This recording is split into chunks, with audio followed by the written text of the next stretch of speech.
ఈరోజు వాక్య ధ్యానాంశం. ఇటు అటు చూస్తున్నావా? సాధారణముగా మనల్ని ఎవరైనా చూస్తున్నారేమోనని అటు ఇటు ఎప్పుడు చూస్తాం.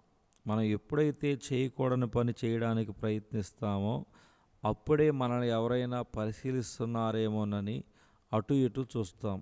ప్రియ చదవరి, ఈ మధ్య కాలంలో నువ్వు ఏదైనా తప్పు చేస్తే ఎవరైనా చూస్తున్నారేమోనని అటు ఇటు చూసిన సందర్భం ఉందా? అయితే నీవు ఏదో పాపానికి చోటిచ్చి ఉంటావు. మోషే అటు ఇటు చూసి ఎవరూ లేకపోగా ఐగుప్తుని చంపేశాడు. నిర్గమాకాండం 2 అధ్యాయం 12 వచనములో. సాధారణంగా మోషే చేసిన తప్పునే మనము కూడా మన అనుదిన జీవితంలో చేస్తూ ఉంటాం. పోతీఫరు భార్య యోసేపు మీద కన్నువేసి అతనితో పాపం చేయడానికి ప్రయత్నిస్తూ ఉండేది. అటు ఇటు చూస్తూ ఇంట్లో ఎవరు లేని సమయం కోసం, పాపిష్టి పని చేయడానికి అనుకూలమైన సమయం కోసం ఎదురు చూస్తూ ఉండేది. ఒకరోజు అటు ఇటు చూసి అక్కడ ఎవ్వరు లేరని గ్రహించి యోసేపు వస్త్రమును పట్టుకుని తనతో పాపం చేయమని తొందరపెట్టింది. ఆదికాండం 39 అధ్యాయం 12 చూస్తున్నాం. ప్రియ సహోదరి సహోదరుడా, అటు ఇటు చూసి నీ తల్లిదండ్రులు లేదా నీ కుటుంబ సభ్యులు నిన్ను చూడడం లేదని గ్రహించి నీ మొబైల్లో పాపిస్ట్ చాటింగ్ చేసేవానిగా, పాపిస్టి బూతు వీడియోలు చూసేవానిగా ఉన్నావా? ప్రియ సహోదరి సహోదరుడా, నీ శరీర కోరికలు తీర్చుకోవడం కోసం నీ భర్త లేదా నీ భార్య లేని సమయం కోసం, అనుకూలమైన సమయం కోసం ఎదురు చూస్తూ అట్టి సమయం రాగానే చుట్టూ చూసి ఎవరు చూడడం లేదని గ్రహించి పాపిష్టి స్నేహితులను ఇంట్లోకి ఆహ్వానించేవానిగా ఉన్నావా? లేదా అటు ఇటు చూసి నేను ఎవరు చూడడం లేదని గ్రహించి వెళ్ళకూడని స్థలాలకు, వెళ్ళకూడని గృహాలకు, లాడ్జీలకు, సందులకు, వారి ఇంటికి వెళ్ళి వానిగా ఉన్నావా? అటు ఇటు చూసి ఎవరు చూడడం లేదని గ్రహించి ఇక నేను చేసిన ఈ పాపం ఎవరికి తెలియదు, ఇక నన్నెవరు పట్టుకోలేరు అని అనుకుంటున్నావా?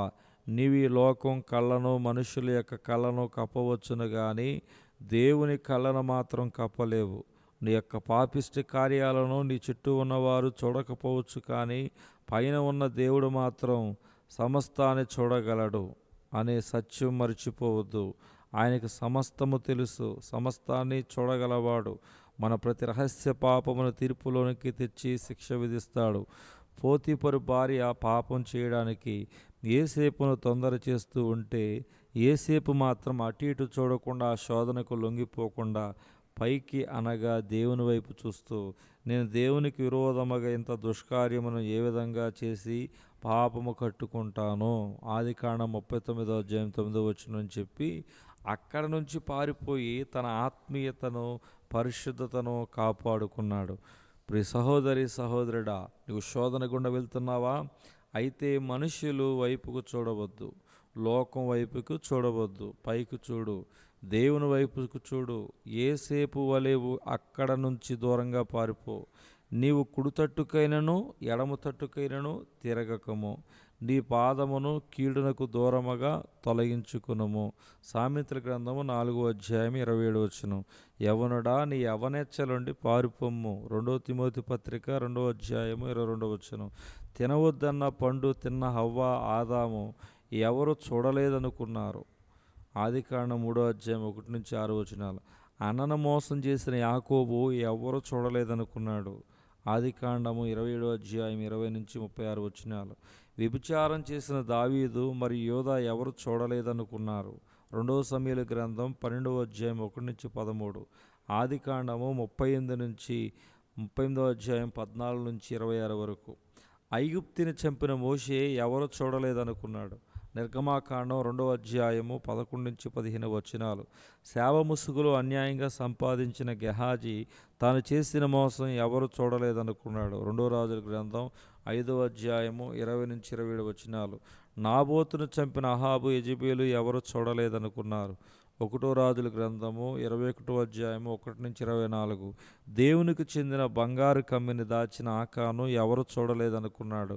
యెహోషువ గ్రంథం 6 అధ్యాయం 18-19 7 అధ్యాయం 18-26 వరకు దేవునికి ఇవ్వవలసిన సొమ్మును దాచిన అననీయ, సప్పీరా ఎవరు చూడలేదనుకున్నారు. అపోస్తుల కార్యం 5 అధ్యాయము 1-19 వరకు చూస్తాం. యేసు ఎవరో నాకు తెలియదని బొంకుతున్నప్పుడు ఎవరు చూడలేదనుకున్నాడు పేతురు. లోకాసు వార్త 22వ అధ్యాయము 54-22 వరకు 54 నుంచి 62 వరకు దేవుని వాక్యాన్ని మనం చూడగలుగుతున్నాం.